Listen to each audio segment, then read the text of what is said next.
Hello everyone, welcome back to my channel. मेरा नाम है सौम्या द्विवेदी और मैं कॉम्पिटिटिव एग्जाम की प्रिपरेशन कर रही हूँ। आज मैं आपको इस वीडियो में आरपीएफ कांस्टेबल की स्ट्रेटजी से रिलेटेड कुछ मेन पॉइंट और कौन कौन सी चीज़ें अभी हमको करनी चाहिए। जैसा कि आरपीएफ एसआई का एग्जाम हो गया, मीन्स जिसका 3 तक एग्जाम था, अभी 3 एग्जाम मीन्स अभी 3, 9, 12 और 13 को बाकी है।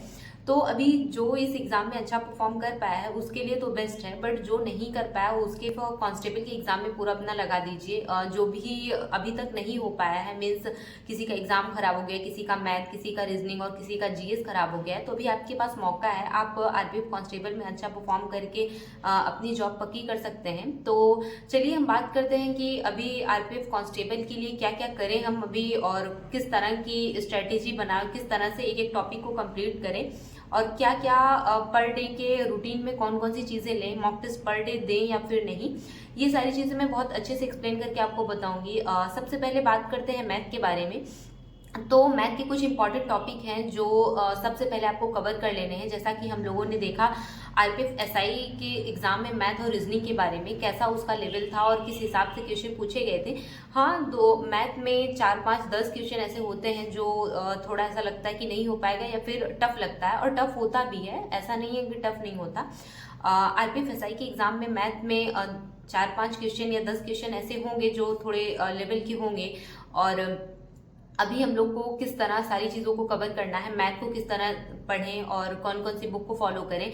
अभी इस टाइम जैसा कि मैं ये मान के चलती हूँ कि आप लोगों ने आरपीएफ एसआई का एग्जाम दे दिया है, तो आरपीएफ कांस्टेबल के लिए आपको जो जो आपकी कमियां रही होंगी, चाहे आपको प्रैक्टिस में कमी हुई होगी या फिर आपने कोई कॉन्सेप्ट क्लियर नहीं किया होगा, तो वो सारी चीज़ें जो जो आपकी कमी है उसको एक बार नोट डाउन कर लीजिए कि हाँ अभी हमको किस चीज़ पे ज़्यादा काम करना है। जैसे मैं अपना बताती हूँ, मुझे ऐसा लगता है कि मैथ के कुछ टॉपिक हैं जिसको मुझे बहुत अच्छे से पढ़ना है।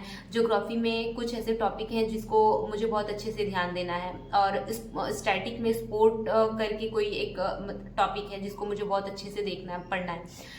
ऐसे करके बहुत सारे ऐसे हर सब्जेक्ट में कुछ कुछ ऐसा टॉपिक है जिसको अभी हम लोगों को क्लियर करना है। और नेक्स्ट एग्जाम में जैसा कि आरपीएफ कांस्टेबल का जनवरी लास्ट या फरवरी तक इसका एग्जाम होगा, तो अभी अपने पास जितना भी टाइम है एक अच्छे वे में, एक अच्छी स्ट्रैटेजी के साथ हम लोग को अपना सारा फिर से रिवीजन करना है, फिर से सारी चीज़ों को कवर करना है। तो अभी बिल्कुल भी जिसका भी एग्जाम अच्छा नहीं हुआ है वो बिल्कुल भी हताश मत हो। और सामने बहुत सारी वैकेंसी है, जैसे कि अभी आरपीएफ कांस्टेबल का एग्जाम है, एसएससी जीडी का एग्जाम है, और बहुत सारी चीज़ें हैं, एनटीपीसी का एग्जाम अभी बाकी है। तो इन सारी चीज़ों पे ध्यान दीजिए, जो हो गया उसको पीछे छोड़िए और उसमें जो भी कमी हुई है उसको एक बार नोट डाउन करिए और आगे के अपनी प्रिपरेशन में उन सारी कमियों को दूर करिए। तो चलिए बात करते हैं आरपीएफ कांस्टेबल में मैथ के लिए अभी क्या करें हम, और मैथ के लिए बहुत सारे लोग परेशान रहते हैं। तो सबसे पहले बात करते हैं मैथ के मेन टॉपिक के बारे में कि कौन सा टॉपिक अभी पढ़ के उसको अच्छे से रिवाइज कर। तो सबसे पहले बात करते हैं मैथ के इम्पॉर्टेंट और टॉपिक के बारे में कि कौन कौन सा 5, 6 या 10, 11 टॉपिक ऐसे हैं जिसको बहुत अच्छे से कंप्लीट कर लीजिए, जिसको मतलब वहाँ से क्वेश्चन पूछना 100% कन्फर्म है। तो वो टॉपिक पहले अपना कवर कर लीजिए, फिर जो टॉपिक में आपको प्रॉब्लम आ रही है, जहाँ पे आपको लग रहा है यहाँ से क्वेश्चन नहीं बन रहा है, तो उसको कवर करिए। तो सबसे पहले बात करते हैं नंबर सिस्टम, उसके बाद प्रॉफिट एंड लॉस परसेंटेज में, उसके बाद एसआई एंड सीआई, एवरेज है, रेशियो प्रोपोर्शन है, मेंसुरेशन है, टाइम डिस्टेंस है, टाइम एंड वर्क है, सिंप्लीफिकेशन है। तो ये सारी चीज़ें आप अच्छे से तैयार कर लीजिए। मैं इसका एक चार्ट कम्युनिटी पोस्ट पे पोस्ट कर दूंगी कि हाँ कौन कौन से इंपॉर्टेंट टॉपिक है, आप उसको देख लीजिएगा।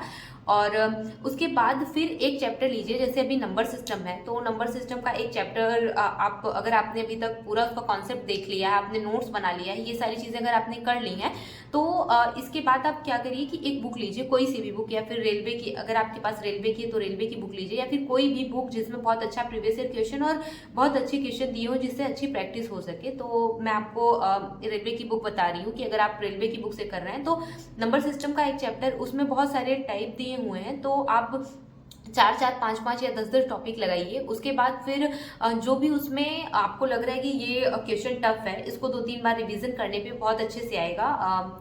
फर्स्ट अटेम्प्ट में आपसे नहीं हो पाया तो एक छोटा सा नोट्स बना लीजिए आप कि अगर आपने नंबर सिस्टम स्टार्ट किया है, बुक से प्रैक्टिस करना स्टार्ट किया है, मैं ये सोच के चल रही हूँ कि आपने सारा कॉन्सेप्ट कवर कर लिया हो। अगर आपने मैथ का सारा कॉन्सेप्ट अभी तक नहीं क्लियर किया है तो किसी अच्छे टीचर से आप मैथ का पूरा कॉन्सेप्ट पहले कवर कर लीजिए। जैसा कि मैंने राहुल तेवतिया सर के बारे में बताया था, उनकी एक प्लेलिस्ट है जिसमें सारी टॉपिक सर ने कवर करवाया है, आप वहाँ से कर सकते हैं, या तो आप आदित्य रंजन सर की क्लास देख के उसको कवर कर सकते हैं। तो सबसे पहले आप अपना एक बुक ले लीजिए और उससे प्रैक्टिस करिए। जो भी टॉपिक आपको नहीं आ रहा है आप एक शॉर्ट नोट्स बनाइए और जो भी टफ क्वेश्चन है उस शॉर्ट नोट्स में लिख लीजिए, ताकि बाद में आपको रिवीजन करने में आसानी हो। और जैसे अगर नॉर्मल क्वेश्चन है तो आप उसको तो वैसे भी कर सकते हैं, जो टफ क्वेश्चन है लास्ट के टाइम में उन चीज़ों का टफ क्वेश्चन का प्रैक्टिस करने के लिए आप उस नोट्स में वो क्वेश्चन लिख लीजिए। ऐसे ही सेम आप हर टॉपिक का करिए। जैसे अभी नंबर सिस्टम है, उसके बाद आप एसआई एंड सीआई करेंगे तो उसके भी जो ऐसे क्वेश्चन है जो आपसे नहीं बन रहे हैं उसको आप लिख लीजिए। उसके बाद फिर लास्ट के मीन्स जब भी आप रिवीजन का टाइम हो, जैसे आप संडे को रिवीजन करते हैं तो संडे के दिन आप एक बार उस नोट्स को देख लीजिए। जैसे कि आदित्य रंजन सर की एक फॉर्मूला बुक है, अगर आपने आदित्य रंजन सर से परसेंटेज पढ़ा होगा या फिर कोई भी टॉपिक पढ़ा होगा तो उन्होंने इतने अच्छे से एक्सप्लेन करके बताया है कि आप अगर फॉर्मूला बुक से परसेंटेज का बस टाइप देख लीजिए फिर भी आपको सारी चीज़ें रिकॉल हो जाती हैं, अच्छे से सारी चीज़ समझ में आ जाती हैं। इसलिए बहुत सारे लोग ऐसे भी हैं कि बस वो फॉर्मूला बुक देख के स्टार्ट कर देते हैं अपना रिवीजन करना। आप भी ऐसा कर सकते हैं। अगर आपने नोट्स नहीं बनाया, फिर कुछ भी नहीं बनाया है, तो आप सेम ऐसा ही कर सकते हैं। आप नंबर सिस्टम का एक प्रैक्टिस बुक लीजिए, उससे प्रैक्टिस स्टार्ट करिए। जो भी टफ क्वेश्चन लग रहे हैं आप नोट्स में लिखिए, संडे के दिन आप उसको रिवीजन करिए। सेम चीज़ हर टॉपिक के लिए आप कर सकते हैं। इससे ये होता है कि आपका एक प्रैक्टिस भी बना रहता है और जो टफ क्वेश्चन है आपको बाद में जल्दी रिवीजन करने में या फिर याद करने में सही रहता है। इसलिए आप शॉर्ट नोट्स में बनाइए। और बात करते हैं ऐसे सेम चीज़ आप सारे टॉपिक के लिए मैथ में कर सकते हैं। बात करते हैं मॉक टेस्ट के बारे में। तो क्या पर डे मॉक टेस्ट दें? अगर आपको ऐसा लग रहा है कि पर डे बहुत लंबा टाइम हो जा रहा है, आरपीएफ कांस्टेबल के मॉक टेस्ट में 1.5 घंटे का टाइम लग जा रहा है, तो आप मिनी मॉक दे सकते हैं आरपीएफ एसआई के लिए। मैथ का और सारी चीज़ों का, मैथ, रीजनिंग और जीएस का मिनी मॉक रेलवे का टेक्स्ट बुक पे और RWA ऐप पे भी हैं, तो आप वहाँ से उसको कवर कर सकते हैं। तो जो भी आप टेस्ट दे रहे हैं, चाहे वो किसी भी सब्जेक्ट का हो या फिर फुल मॉक हो, उसका सबसे ज़्यादा जरूरी एनालिसिस करना होता है। बिल्कुल भी ये ध्यान मत दीजिए कि मैं मॉक टेस्ट दे रहा हूँ, मेरा नंबर कम आ रहा है, या फिर बहुत डीमोटिवेट होते हैं। तो डीमोटिवेट होने का कोई मतलब नहीं है। नंबर सबसे ज़्यादा जरूरी एग्जाम का होता है। अभी आप प्रैक्टिस अगर कर रहे हैं तो धीरे धीरे एक टाइम के बाद नंबर इंक्रीज होगा ही, अगर आप उन चीज़ों पे ध्यान देंगे जो आपकी कमियां होंगी। कि अगर मैंने एक मॉक टेस्ट दिया, उसके बाद मैंने मॉक टेस्ट देखा, उसके बाद नंबर देखा, मॉक टेस्ट बंद करके रख दिया। सबसे जरूरी ये होता है कि आप उसको एनालिसिस करें कि हाँ कौन सा क्वेश्चन मेरा गलत हुआ, उस क्वेश्चन में मैंने क्या गलत किया, कैलकुलेशन में गलती हुई या फिर मैंने फॉर्मूला गलत रखा। ये सारी चीज़ को देख के समझिए। उसके बाद सेम क्वेश्चन ही नेक्स्ट मॉक टेस्ट में मिलता है, बस उसका डाटा चेंज रहता है, बस और कुछ भी नहीं होता है। तो इन सारी चीज़ों को बहुत अच्छे से ध्यान दीजिए, उसका एनालाइज करिए कि हाँ कहाँ गलती हुई, कौन से क्वेश्चन में गलती हुई, कहीं गलती से ऑप्शन मैंने गलत तो नहीं कर दिया, पूरा सॉल्व किया बट ऑप्शन गलत मैंने टिक कर दिया। तो ये सारी चीज़ को बहुत अच्छे से ध्यान दीजिए। सिर्फ नंबर देखने से मतलब नहीं है, उसका एनालिसिस करके उसका सारा जो भी थ्योरी हो उससे रिलेटेड जितने भी क्वेश्चन हो वो सारी चीज़ आप देखिए। जो गलत हो रहा है उसको देखिए, उसका क्वेश्चन उससे रिलेटेड 3-4 क्वेश्चन सॉल्व कर लीजिए, तो ये बेस्ट रहेगा। आपका रिवीजन होता रहेगा इससे और धीरे धीरे एक टाइम के बाद इंक्रीज हो जाएगा आपका नंबर। तो आप ऐसे कर सकते हैं। जिसका भी मैथ पूरी तरह से कंप्लीट हो चुका है वो अभी मिक्स क्वेश्चन लगाना स्टार्ट कर दे। अगर आपने सारे टॉपिक को बहुत अच्छे से कवर कर लिया है और बहुत अच्छी से एक एक टॉपिक को आपने देख लिया है, सारी चीज़ आपको एक बार में समझ में आ रही है, तो आप मैथ का सेक्शनल मॉक टेस्ट दे सकते हैं मिक्स क्वेश्चन का। तो इससे ये रहेगा कि पर डे बेस पे आप अगर मिक्स क्वेश्चन का टेस्ट दे रहे हैं तो आपका एक टाइमिंग भी बन जाएगा और एक प्रैक्टिस में भी आ जाएगा। चाहे वो फिर फुल मॉक अगर देंगे तो उसमें प्रॉब्लम नहीं होगी। तो आप मैथ के लिए ऐसे कर सकते हैं। और जो शॉर्ट नोट्स वाली बात है वो अगर आप बना लेंगे तो आपके लिए बेस्ट होगा, या फिर अगर आपके पास कोई फॉर्मूला बुक है तो वो भी आपके लिए बेस्ट है। बट खुद के नोट्स जो होते हैं वो लास्ट के टाइम में बहुत काम करते हैं, क्योंकि आपको पता है कि आप कौन से क्वेश्चन में गलती कर रहे हैं, कौन से क्वेश्चन में आप ज़्यादा टाइम ले रहे हैं। तो ये सारी चीज़ें आपको खुद को पता है, तो आप वहाँ पे लिखेंगे और फिर जब लास्ट में रिवीजन करेंगे तो आपको ये समझ रहेगा हाँ ये क्वेश्चन मेरे से नहीं बना था उस टाइम में और मैं इसका रिवीजन कर रहा हूँ या फिर मैं इसका रिवीजन करूँगी तो फिर एग्ज़ाम के लिए सही रहेगा। अगर आप ये सेम चीज़ सेम रिवीजन आप हर संडे को करना स्टार्ट कर दें तो एक टाइम के बाद आपका नंबर बहुत अच्छा हो जाएगा।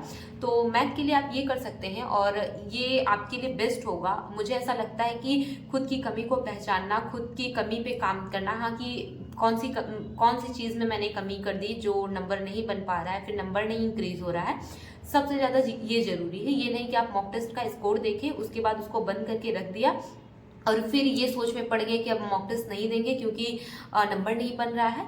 तो ये सारी चीज़ सिर्फ अपनी कमी को जानने के लिए और एग्ज़ाम में कौन सी गलती ना हो इसलिए होता है ये होता है मॉक टेस्ट लगाने का मतलब, ताकि उसका कुछ रिस्पॉन्स निकले हमारे एग्ज़ाम में कि हम लोग पहले से अपनी कमियों को जान गए हैं, हम लोग टाइम को मैनेज करना समझ गए हैं कि किस तरह टाइम मैनेज करें, कौन से क्वेश्चन पे कितना समय दें, बस इसके लिए होता है। तो आप इसके लिए बिल्कुल भी परेशान नहीं होइए। मैथ का सेम ऐसे ही जैसे मैंने बताया, अगर आप ऐसे करेंगे तो आपका एक टाइम के बाद बहुत अच्छा हो जाएगा।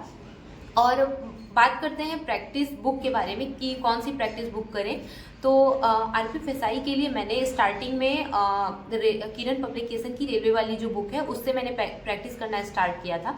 तो उसमें कई टॉपिक हैं और कई टॉपिक में कितने सारे क्वेश्चन दिए हुए हैं। तो मैंने एक टाइम पे ये सोचा था कि मुझे भले ही 3 या 4 दिन लग जाए, मैं उसको पूरा एक एक टॉपिक सारे क्वेश्चन कवर करूँगी।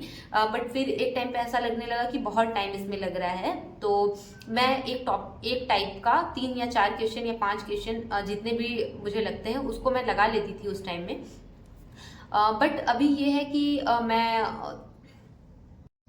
लेकिन नवंबर में मेरी पढ़ाई बहुत इंटरप्ट हो गई थी, तो मुझे ऐसा लगा कि किरण पब्लिकेशन की बुक को अब करना, एग्ज़ाम से 5-6 दिन पहले करना बहुत गलत डिसीजन होगा क्योंकि इसमें बहुत सारे क्वेश्चन है और मैं बहुत कंफ्यूज हो जाऊंगी। इसलिए मैंने राहुल तिब्बतिया सर की बुक से प्रैक्टिस करना स्टार्ट कर दिया, क्योंकि राहुल तिब्बतिया सर की जो पहले मैं बुक से करती थी तो उसमें मैंने सारे क्वेश्चन चैप्टर वाइज किए हुए थे, तो मुझे वो थोड़ा सिंपल लग रहा था और मुझे ऐसा लगा एक तरह से मोटा मोटा रिवीजन हो जाएगा। तो मैंने सारा रिवीजन उनकी बुक से किया लास्ट के टाइम में, क्योंकि लास्ट के टाइम में इतना समय बचा ही नहीं था मेरे पास कि मैं बहुत अच्छे से पूरा एक्सप्लेन करके और सारी चीज़ों का अच्छे से रिवीजन कर पाऊँ, तो इसलिए मैंने उसको वहाँ से किया था। बट अगर आपको अच्छा रिवीजन करना है, अच्छे से रिवीजन करना है, तो आप सेम यही चीज़ कर सकते हैं। आप किरण पब्लिकेशन की बुक से सारा रिवीजन कर सकते हैं। उसमें बहुत सारे क्वेश्चन दिए हुए हैं। अगर आपको टफ क्वेश्चन करना है या फिर जैसा भी उसमें ईजी से लेके हार्ड तक के सारे क्वेश्चन दिए हुए हैं, आप वहाँ से अच्छे से अपना क्वेश्चन कर सकते हैं। और प्रैक्टिस करने के लिए सेम, अगर आपको कोई प्रॉफिट एंड लॉस या परसेंटेज का कोई प्रैक्टिस कर रहे हैं तो आप एक चैप्टर लीजिए और उसमें अगर आपको नहीं नोट करना है किसी अलग से बुक में, तो आप वहीं पे उसको टिक लगा लीजिए और वहाँ पे सोल्यूशन भी लिख लीजिए। अगर आपका मन करे कि बाद में अगर मुझे ये क्वेश्चन फिर से देखना हो तो सोल्यूशन भी वहीं पे उस क्वेश्चन का लिख लीजिए। उसके बाद जब भी आप रिवीजन करेंगे वो आपको सोल्यूशन दिखेगा और बार बार आपका ध्यान उस पर जाएगा, तो एक तरह से उस तरह भी आपका रिवीजन हो जाएगा। ऐसा भी कर सकते हैं आप। तो ये बेस्ट रहेगा आपके लिए, मैथ के लिए, क्योंकि मुझे ऐसा लगा कि मैंने एक टाइम पे इसी तरह से स्टार्ट किया था मैथ। पहले मेरा भी मैथ में नंबर उतना नहीं बन पा रहा था, बट मैं इसी मेथड से अपना मैथ धीरे धीरे मैंने स्ट्रॉन्ग किया था। लेकिन बीच में फिर पूरा इधर उधर हो गया, तो मैं फिर से भी स्टार्ट करूंगी सेम पैटर्न पे। और इसके लिए RPF कांस्टेबल के लिए मैं कल से एक नया टारगेट स्टार्ट कर रही हूँ। अगर आपको उसको ज्वाइन करना है तो कल से आप उसको ज्वाइन कर सकते हैं। पर डे बेस पे मैं एक टारगेट प्रोवाइड करूंगी, पूरे दिन के रूटीन में क्या क्या करना है, मॉक टेस्ट किस तरह लगाना है और सारी चीज़। और लास्ट में मैं मॉक टेस्ट का एनालिसिस भी करूंगी, क्योंकि अभी तक मैं RPF का मॉक टेस्ट देती आई थी और बहुत कम ही मैंने RPF कांस्टेबल का मॉक टेस्ट दिया है। बट मैं कल से डेली बेस पे RPF कांस्टेबल का मॉक टेस्ट दूंगी, तो मैं उसका शाम को आपको सारा एनालिसिस करके बताऊंगी कि हाँ कौन सा कितना क्वेश्चन मेरा सही हुआ और किस पोर्शन में मैंने गलती की थी। तो सेम आप भी इसको फॉलो कर सकते हैं। और साथ ही साथ मैं SSC GD के एग्ज़ाम के लिए भी mock test per day base पे लगा रही हूँ। अभी तो मैं उसको कंटिन्यू 3-4 दिन से मैंने फिर से स्टार्ट कर दिया सारी चीज़ों को। तो अगर आप इंटरेस्टेड हैं तो कल से मैं टारगेट भी प्रोवाइड करूँगी RPF कांस्टेबल के लिए, आप उसको ज्वाइन करिए और अपनी स्टडी को और थोड़ा एक सही दिशा दीजिए। अगर आपके पास इससे अच्छी कोई स्ट्रैटेजी है तो आप ज़रूर से उसको फॉलो करिए और अच्छे से अपनी पढ़ाई करिए। थैंक यू सो मच मेरी वीडियो को देखने के लिए।